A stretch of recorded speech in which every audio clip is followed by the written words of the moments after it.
They say that a gamer will save us. I'm not gonna stand here and save. That was a remix or remake of Nickelback's Hero. And if you didn't like it, well, what can I say? Shut up!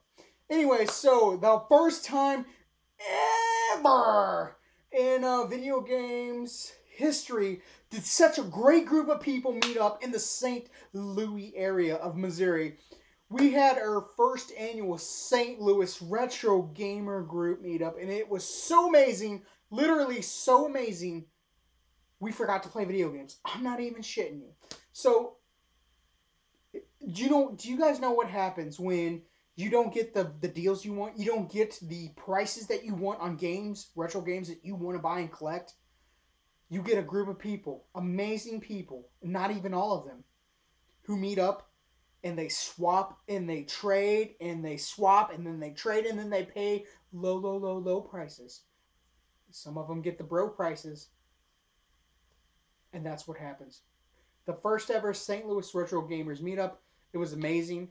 If you, by chance, any of you YouTubers out there are around the St. Louis, Missouri area, all the way from somewhere halfway, partially in Illinois, all the way down to Rolla, Missouri, anywhere in between there on 44, anywhere in St. Louis, you know, if you got a Facebook page, you know, if you make a generic Facebook page, I will add you personally to the group. Just let me know who you are. It was so fun. It was great. You know, when you get lost in time and you forget that you're at one place for 6 hours and the time just stops and you hear so many stories and you meet so many amazing people and so many collectors, that is the life for me. That is my hobby of gaming, and so many other people appreciate it that were there that day. It was amazing. And I'm going to try to remember and do this by all memory. So if I forget you, well, I suck. So first of all, we did a brown bag special, which was basically you bring anything worth about $10, put it in a bag, and throw it in a pile. Make sure you didn't get your own, and you pull something out. What I did was, I was part of that, obviously, and I got Sonic 2 without a manual, but it's relatively nice shape. It looks really clean, so I'm appreciative of that. And I also got, I'm pretty sure I don't have this. If I do, it's a double, but it'll take me forever to go through the other 250, 48-ish games that I have to check. But Jackal, I don't think I have this. I've heard good things. I'm probably not going to play it until, I don't know, this weekend. But not bad for a grab bag. I personally don't collect Sega, but we'll see what happens with those. Second off, to my boy Martin. I traded him, let's see, it was Battletoads, it was Kid Icarus, and it was, what was that other damn game? 2 out of 3 ain't bad, but there was another Game Boy game. I thought it was a fair trade. I asked him if he would do it. He did. Greatest Hits, Dark Cloud, complete on PS2. Very nice condition. One of these days, I'm going to sit down and play these games. But I suck at promising, so there's Dark Cloud. This game I really want to play. I'm thinking about taking it to work tomorrow and playing it. But he also traded me for those 3 games. Castlevania Adventures. Yeah! Another one for Castlevania. I don't know. It's like in the last couple of weeks, I've really been trying to think about getting the rest of these. So, pretty nice, decent condition for those guys. And to my boy, Spencer. This was an interesting trade.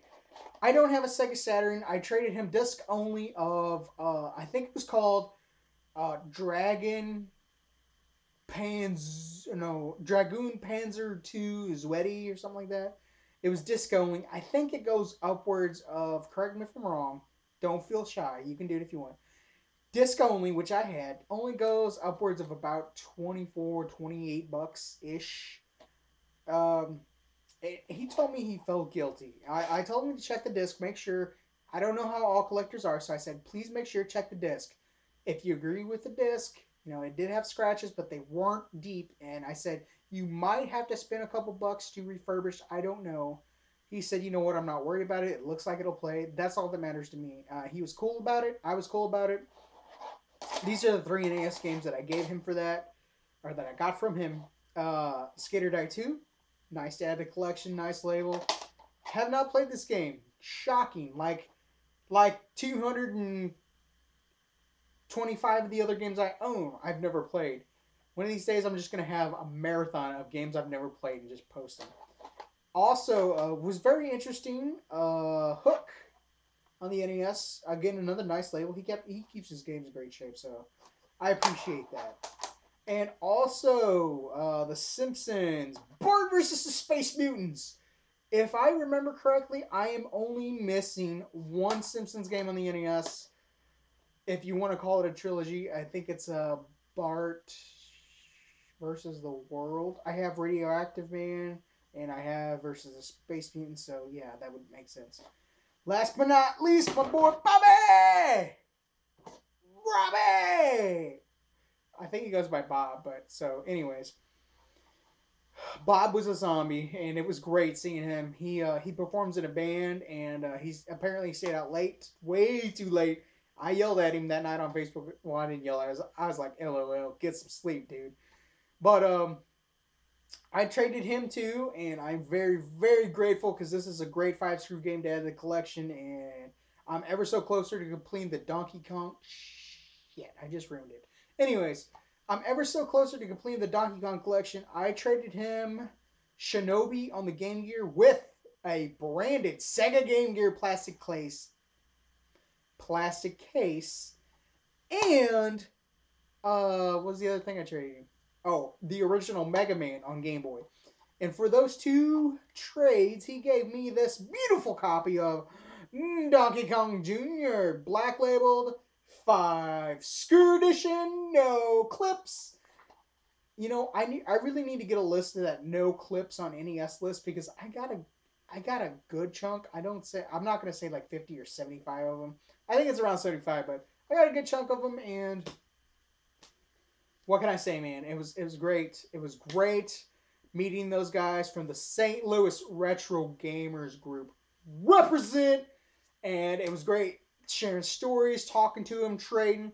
I actually made a little bit of cash from the people who didn't want to trade and were interested in some of this good stuff I had. Decent stuff, I should say. So it was great. It really was great going to a place where you knew that they were going to give you a decent price, whether it was a bro price or not. It was still going to be decent, and you knew you weren't going to get screwed because you knew the prices, they knew the prices, and you guys could work something out. And I think from all the trades I've seen, everybody was pretty willing to work with you. And we really wanted to take a picture of all the stuff and just troll Craigslist, and that would have been great, but we didn't. But it was literally like a mini flea market of all the stuff, and there's people all over the place. It was great.